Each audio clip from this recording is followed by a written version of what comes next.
నీవు నేను కూడా దేవుని దృష్టిలో గొప్పవారు అవ్వాలి. ఎవరి దృష్టిలో చెప్పాలి? ఎవరి దృష్టిలో?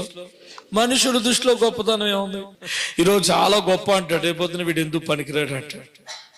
మనుషులకు దృష్టిలో గొప్పతనం ఏముంది? డబ్బు ఉన్నవాడు గొప్పవాడు, ఉద్యోగం ఉన్నవాడు గొప్పవాడు, అందచందాలు ఉన్నవాడు గొప్పవాడు, బిల్డింగులు ఉన్నవాడు గొప్పవాడు, పలుకుబడి ఉన్నవాడు గొప్పవాడు. నాకు ఎమ్మెల్యే తెలుసు, ఎంపీ తెలుసు, పంచాయతీ తెలుసు, సర్పంచ్ తెలుసు అని పలికేవాడు గొప్పవాడు. లోకంలో అలాంటి వాడు గొప్పవాడు.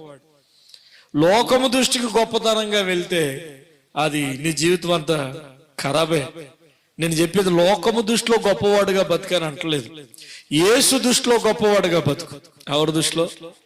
మనుషులందరి దృష్టిలో నేను గొప్పవాడిని అవ్వాలి. చిచి, అలాంటి చండాలమైన ఆలోచనలు పక్కన పెట్టు. నన్ను అందరూ మెచ్చుకోవాలని, అందరూ గొప్పవారు ఏమని అందరూ అనాలి, చిచి, అటువంటి తలంపులన్నీ పక్కన పెట్టు. నేను మాలో ఎవరు గొప్పవారనే భేదం పుట్టింది శిష్యుల్లో. యేసు ప్రభు చెప్తున్నారు, రండ్రా, మీలో ఎవరైతే తమను తాము తగ్గించుకుంటారో వాళ్ళే గొప్పవారు. స్తోత్రం. మన లోకము దృష్టిలో నేను గొప్పవారిని అవ్వాలి, లోకం నన్ను అంత ప్రెస్టేజ్ గా చూడాలి, లోకం నన్ను అంత గొప్పగా చూడాలి, నన్ను అంత ఇది చూడాలి, అది చూడాలి అనుకున్నావా, ఆత్మీయతకు దూరం అయిపోతావు.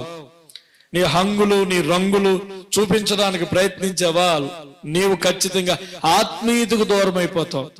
లక్షల కోట్ల కన్నా విలువైనది ఆత్మీయత. స్తోత్రం. చాలా మంది ఆత్మీయతలో పడిపోయారు. అందుకే దేవుడు అంటున్నాడు, నువ్వు బతుకున్నావని పేరుంది, పేరైతే ఉందో బతుకున్నావని, కానీ నువ్వు మృతుడివే. నువ్వు ఎప్పుడో చచ్చిపోయావు. చచ్చిపోయావంటే ఆజ్ఞల విషయంలో చచ్చిపోయావు. మీరు ఐగుప్తు ఆజ్ఞలు పాటించద్దు, మీరు కానాను ఆజ్ఞలు పాటించద్దు, మతమాజ్ఞలు పాటించద్దు, మీరు లోకపాజ్ఞలు పాటించద్దు. మీరు నా పిల్లలైతే నా ఆజ్ఞలు కట్టడలు మీరు గైకొనవలను. నా ఆజ్ఞలు కట్టడలు మీరు గైకుంటే వాటి వల్ల మీరు బ్రతుకుతారు.